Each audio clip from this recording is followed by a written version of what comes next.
Yo, what's good, Jets Nation? This is Richie from Jets Media, and in this video, I'll be breaking down exactly what happened in today's matchup against the Buffalo Bills, bringing you guys my reaction, who played well, who looked bad. Obviously, we know the New York Jets went out there and lost 27-17 to the Buffalo Bills.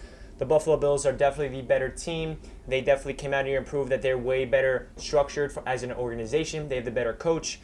They have better play calling. They just have a culture that's brewing. So any Buffalo Bills fans that's watching this video, you guys have a bright future. This New York Jets team, on the other hand, has a lot of things to work on. And it really starts with the offense. I feel like this offense just looked absolutely atrocious from the start. And they started picking things up towards the end of the game. But, it was too late. Garbage time.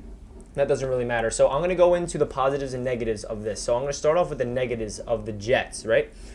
Sam Darnold, right? He struggled. He definitely did not look like the quarterback we want on our team to elevate guys around him, right? Right off the bat, he was pressure in his face every single down. Every single time he went back, I felt like the pocket was collapsing and there was no receivers open. It might sound like I'm making excuses for Sam, but I'm not. He did not look good. He missed open throws where he should have made it, and he made poor decisions. That interception he had when he rolled to his left and he tried to force it, that was a bad decision. But I feel like during that time, Sam Darnold was just so in his head and so not confident in his ability, not confident in his playmakers, not confident in the pressure. He's trying to make something happen. And Sam Darnold, as a quarterback, he's known for being a baller and forcing stuff downfield and trying to make something out of nothing. And sometimes it bites him in the ass, and he throws interceptions. And his stats actually is exactly the stats I projected him to have, just one less touchdown. He came out with like 220 passing yards, might not be exact, somewhere around there, a touchdown and an interception. And Chris Hogan dropped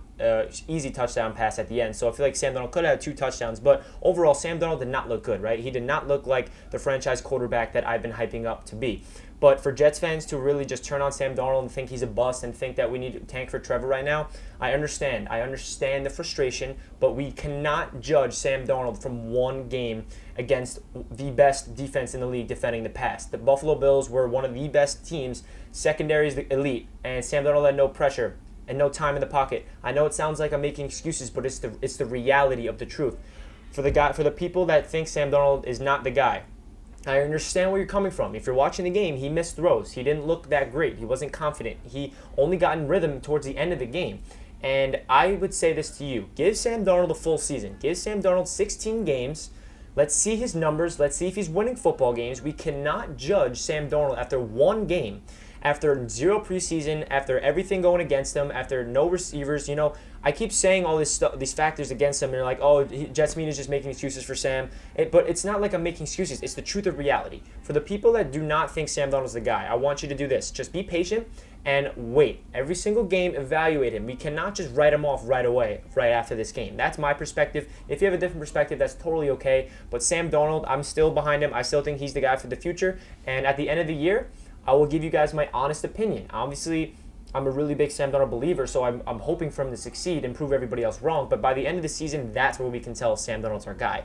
So another negative, offensive line. Offensive line really did not play well, whether it's a run game or passing game. I feel like this offense was dependent on this O-line to play well. If this offensive line didn't play well, the whole offense wasn't going to do anything. The Le'Veon Bell had nowhere to run right away. Frank Gore didn't have anywhere to run right away. Sam Darnold was pressured almost every single play, and it was insane. Going off that, Josh Allen had literally 8 seconds to throw the ball, and the Jets defense does not know how to pressure a quarterback. It literally does not make sense to me. Josh Allen's back there with like 6 feet of separation. Looks like they're social distancing from COVID. It's like, oh, we're not allowed to touch Josh Allen because he has COVID. That's what it felt like. Like it didn't make sense to me how Josh Allen can just sit there and scan the field and have all the time in the world when Sam Darnold drops back for a pass. The pocket's collapsing and Sam Darnold's no one's open downfield because Trey White and Micah Hyde, this elite secondary, is locking down Brashad Perriman, James Crowder, and Chris Herndon. So he has to force it to tight windows, which causes incomplete passes, which causes Sam Darnold to roll out. There was one play where Sam easily made a really bad decision where he rolled to his right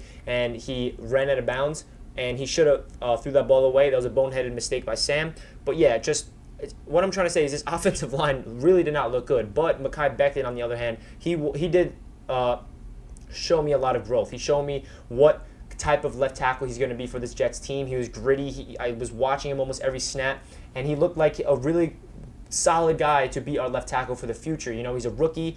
He had one holding penalty. He had he let up one sack, but other than that, there were some plays where he was just dominating, absolutely dominating. I think Mekhi Becton really showed well in his debut against a really good Bills defense. Another negative is Adam Gase's play calling. Adam Gase loves screen passes. I mean, yeah, I'll give you this, Adam Gase. The one touchdown we got to Jameson Crowder was a 69-yard touchdown from a screen pass, but I don't understand. If Adam Gase's system is, okay, the Bills secondary is so good we can't throw the ball downfield, let's just throw little screens. I mean, it just doesn't make sense. Adam Gase needs to get more creative, and he needs to switch it up because he's on the hot seat, and I am really worried that Adam Gase is going to ruin Sam Darnold, and I don't feel confident in Adam Gase while I'm recording this video. I'm really not, and it really makes me frustrated, okay? It's true. Pierre Desir, another guy that looked bad. He got pulled out after a pass interference call, and he got replaced by Nate Harrison, and Nate Harrison did not look good as well. And I'm going to get into the positives eventually. I know I'm ranting right now, but this Jets team just really got embarrassed. The running game, like I mentioned, was bad. Le'Veon Bell did not play well. He unfortunately went out with a hamstring injury, and the offensive line looked bad. So that's enough for the negatives. Let's get into the positives that we can take away from this team, okay? Marcus May. Marcus May looks like he is a star in the making. He replaced Jamal Adams perfectly. He had 2 sacks, 2 pass deflections, and a forced fumble. That's what Jamal Adams used to do for this Jets team. So for Marcus May to come out here and really show, I can replace Jamal Adams, yes, but at the same time, this defense was missing Jamal Adams. I know Marcus May filled in for him, right, but this Jets defense looked lost without him. Our defense was so good last year because the way Greg Williams utilized Jamal Adams, and it made Marcus May be out there and do his thing in the backfield. But now that Jamal Adams is gone, this defense looks lost, and we could not get to the quarterback. The pass rush was just not there. Okay, I'm sorry. I know I was talking about the positives, and I just keep ranting about how bad this team looked. Another positive, Bless Austin looks really good as a second-year corner. He's all over the field. He was just throwing his body at people. He's so physical. You know, he's a very unique type of cornerback. He's not a guy that is going to go out there and have a lot of pass deflections and interceptions. I feel like he will do that eventually, but he's more of a scrappy guy that throws his body, loves hitting, and Bless Austin really flashed. He's a guy that's going to be on this Jets secondary, and I think he has a really bright future for this Jets team. Sam Ficken, he looked good. I mean, I'm just talking about Sam Ficken because the Jets' kicker situation for these past couple years have been atrocious ever since Jason Myers left. He hit all of his field goals, 1 field goal, and 2-point afters, right? Those 3 are really easy to make, but it's good to see that he hit them instead of miss them, you know what I mean? And at the end of the game, Sam Darnold got into rhythm, and that's the offense I wanted to see. He was hitting Chris Herndon over the middle. He was hitting Jameson Crowder on the outs, you know, that rhythm Sam Darnold got in at the end of the game. I understand it was garbage time. I understand the Bills defense probably was fatigued and they weren't really trying because they won the game, but Sam Darnold got into a rhythm and looked like the quarterback I was expecting him to be all 4 quarters. So maybe Sam Darnold just needs to get his feet wet, and he want to get to top defense, and hopefully he can bounce back and really show his worth and show that he is on the rise and he is a quarterback in this league, and he'll be the starting quarterback for the Jets for the future. I know that he struggled, and I know he didn't look great, and he had a bonehead interception, and he was just all in his head. It felt like he just wasn't confident in his O-line. He wasn't confident in his receivers, and it really flushed in his mind. He needs to get better surrounding cast. And I just want to ask you guys, is there another quarterback that you can name that can really come to this Jets team and make this team into a good team?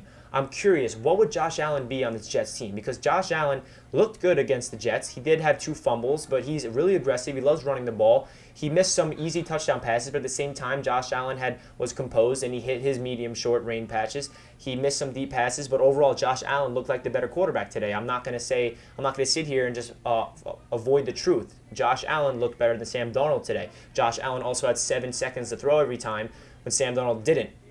I'm not trying to make excuses. I know it sounds like it, but I'm just giving you guys the facts. It's just facts that Sam Darnold's situation of Adam Gase's play calling, his protection, and his receivers are just not there to help him out. So I'm curious, do you think another quarterback, everyone wants Trevor Lawrence?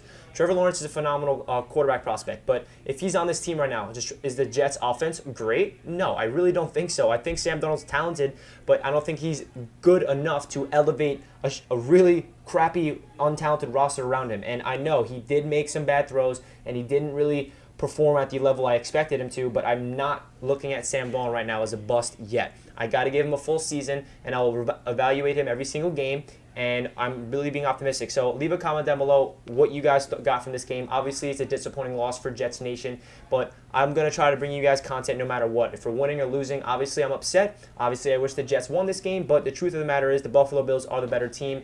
The Bills fans that are watching this video, I appreciate you guys tuning in to Jets Media. It's all love. You guys came out here and showed you are the better team, and I wish you guys nothing but health in the future. I do hate the Buffalo Bills, not gonna lie. You know, we're rivals, but still, you guys show that you guys are on the uprising. So good luck to you guys, and hope you guys stay healthy. That does it for this video. Leave a comment down below what you guys thought of the game, and hit that like button if you enjoyed the video. Hit that subscribe button if you're new to the channel. And with that being said, let's go Jets as always. We're 0-1, but we're about to go beat the 49ers next week. I'm just kidding, guys. Obviously, you guys will see my preview next week. All right, that does it for this video. Peace.